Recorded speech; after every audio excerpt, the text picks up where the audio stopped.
ტელერადიო კომპანია Georgian Times-ი წარმოგიდგენთ.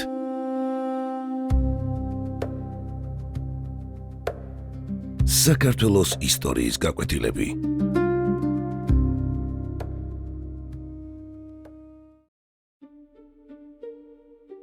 საქართველოს ეროვნული გმირი ვლადიმერ გოგუაძე ნაწილი მეორე 1917 წლის შემოდგომიდან ვალოდია გოგუაძე უკვე აქტიურად მონაწილეობდა საქართველოს სახალხო გვარდიის ჩამოყალიბებაში.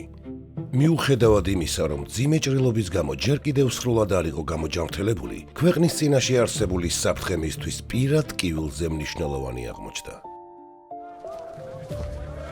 1917 წლის 12 დეკემბერს ვალოდია გოგუაძე თბილისის არსენალის აღების ოპერაციას ხელმძღვანელობდა. სწორედ ამ ოპერაციით ჩაეყარა საფუძველი ქართული ეროვნული შეიარაღებული ძალების ფორმირებას. რუსული სამხედრო საწყობების ხელში ჩაგდებამ ქართველებს შესაძლებლობა მისცა საკუთარი სამხედრო ნაწილების შეიარაღებინათ და დამოუკიდებელი სახელმწიფოს თავდაცვისთვის მომზადებულიყვნენ. 1918 წლის იანვრიდან გოგუაძე სახალხო გვარდიის ჯავშნოსანი მატარებლის რაზმს ჩაუდგა სათავეში. თავდაპირველად რაზმი 80 მებრძოლს ითვლიდა, თუმცა მალევე იგი საქართველოს დემოკრატიული რესპუბლიკის ერთ-ერთ ყველაზე მობილურ და ბრძოლის უნარიან სამხედრო ძალად ჩამოყალიბდა. ჯავშნოსანი მატარებელი ქვეყნის სხვადასხვა კუთხეში სწრაფად გადაადგილდებოდა, მონაწილეობდა წესრიგის აღდგენაში, ამბოხებების ჩახშობასა და შეიარაღებული ბანდების წინააღმდეგ ბრძოლაში. გოგუაძის ერთ-ერთი პირველი მნიშვნელოვანი სამხედრო გამოცდა შამქორის ოპერაცია გახდა. პირველი მსოფლიო ომის დასრულების შემდეგ კავკასიის ფრონტიდან სამშობლოში დაახლოებით 200,000 შეიარაღებული რუსი ჯარისკაცი ბრუნდებოდა. არსებობდა რეალური საფრთხე, რომ ეს უზარმაზარი სამხედრო ძალა თბილისში შევიდოდა და ქვეყანაში ისედაც არასტაბილური მდგომარეობა კიდევ უფრო დამძიმდებოდა. სწორედ ამ ოპერაციის დროს გოგუაძის ჯავშნოსანმა მატარებელმა რუსული სამხედრო ეშელონები თბილისს აარიდა და აზერბაიჯანის მიმართულებით გააცილა. ამ რთულ ოპერაციაში მისმა რაზმმა არაერთი თავდასხმა მოიგერია და ახალგაზრდა ქართული ხელისუფლებისთვის უმნიშვნელოვანესი საფრთხის თავიდან აცილებაში დიდი წვლილი შეიტანა. 1918 წლის გაზაფხულზე საქართველოს კიდევ უფრო მძიმე გამოცდის გავლა მოუწია. ოსმალეთის ჯარები აჭარისა და გურიის მიმართულებით სწრაფად მოიწევდნენ. აპრილის დასაწყისში გოგუაძის რაზმმა ჩაქვთან ალყაში მოქცეული პოლკოვნიკ ყარალაშვილის შენაერთი გადაარჩინა. რამდენიმე დღეში გადამწყვეტი ბრძოლა მდინარე ჩოლოქთან გაიმართა. გენერალ გიორგი მაზნიაშვილის თავდაპირველი გეგმით ჯავშნოსანი მატარებელი უკან დახეული ქართული ნაწილების დაცვას უნდა მომსახურებოდა, თუმცა გოგუაძე სხვა გადაწყვეტილებას ემხრობოდა. მისი აზრით, ასეთ ვითარებაში მხოლოდ გაბედულ შეტევას შეეძლო ბრძოლის ბედის შეცვლა. 1918 წლის 7 აპრილის გამთენიისას ჯავშნოსანი მატარებელი პირდაპირ ოსმალთა ბანაკში შევიდა. გოგუაძემ განზრახ არ გახსნა ცეცხლი, რათა მოწინააღმდეგეს დანებების შტაბ-ეჭდილება შექმნოდა. ოსმალეთის ჯარისკაცები თანდათან მატარებელს მიუახლოვდნენ. ზოგი მის საფეხურებზეც კი ავიდა. სწორედ ამ დროს გაიცა ბრძანება. ქართველებმა ზარბაზნებისა და ტყვიამფრქვევების ძლიერი ცეცხლი გახსნეს. მოულოდნელმა იერიშმა მოწინააღმდეგის რიგებში პანიკა გამოიწვია.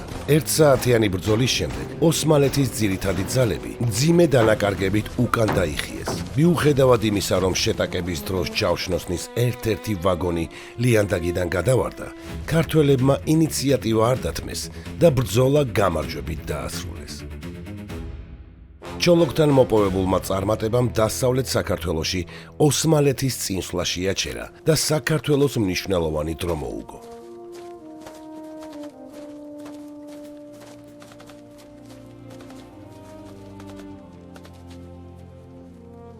ჩოლოქში გამოჩენილი განსაკუთრებული გმირობისთვის 1918 წლის 13 აპრილს ამიერკავკასიის საოლქო დელეგატების სხდომაზე ნოე ჟორდანიას, ირაკლი წერეთელისა და ევგენი გეგეჭკორის წარდგინებით ვალოდია გოგუაძეს რესპუბლიკის გმირის წოდება მიენიჭა.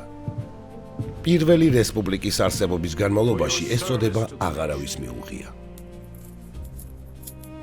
მომდევნო წლებში გოგუაძის ჯავშნოსანი მატარებელი თითქმის ყველა მნიშვნელოვან სამხედრო ოპერაციაში მონაწილეობდა. მან მნიშვნელოვანი როლი შეასრულა ქუთაისსა და თელავშის სამხედრო ამბოხების ჩახშობაში. იბრძოდა ყაზახისა და ბორჩალოს მაზრებში. მონაწილეობდა 1918 წლის საქართველოს სომხეთის ომში და 1921 წლის თებერვალ-მარტში საბჭოთა რუსეთის მე-11 წითელი არმიის წინააღმდეგ გამართულ ბრძოლებშიც. ამ წლების განმავლობაში მის გვერდით იბრძოდნენ მისი ძმებიც ნოე, მელენდი და ალფესი, რომელთაგან ალფესი ერთ-ერთ ჯავშნოსან მატარებელს მეთაურობდა.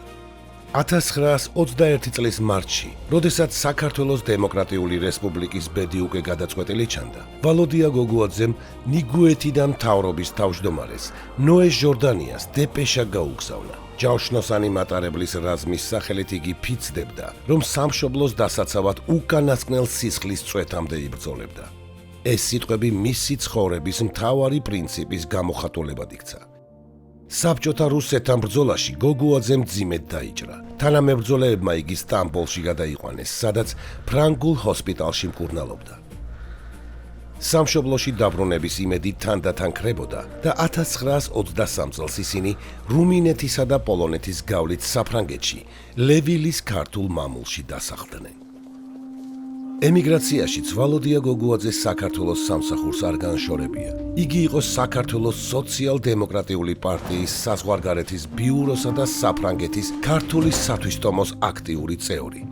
თანამშრომლობდა ემიგრანტულ პრესასთან და საკუთარ მოგონებებს წერდა. თუმცა მეორე მსოფლიო ომის დროს, გერმანული ჯარების საფრანგეთში შესვლისას, უსაფრთხოების მიზნით ხელნაწერების დიდი ნაწილი თავად გაანადგურა. საბედნიეროდ, მისი მოგონებების ნაწილი მაინც გადარჩა.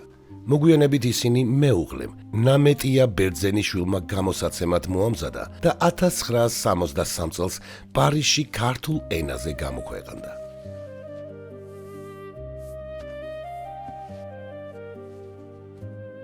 ვლადიმერ გოგუაძე 1954 წელს 74 წლის ასაკში ლევილში გარდაიცვალა და იქვე ქართველ ემიგრანტთა სასაფლაოზე დაკრძალეს.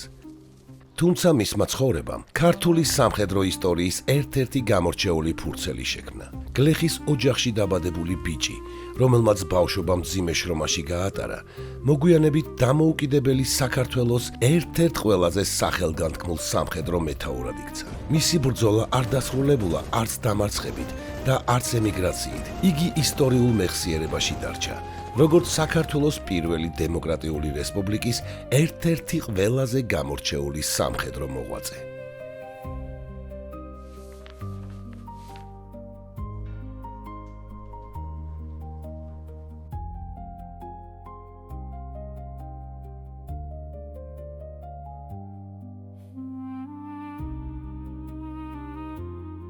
ტელერადიო კომპანია Georgian Times-ი, დოკუმენტური ფილმების სტუდია.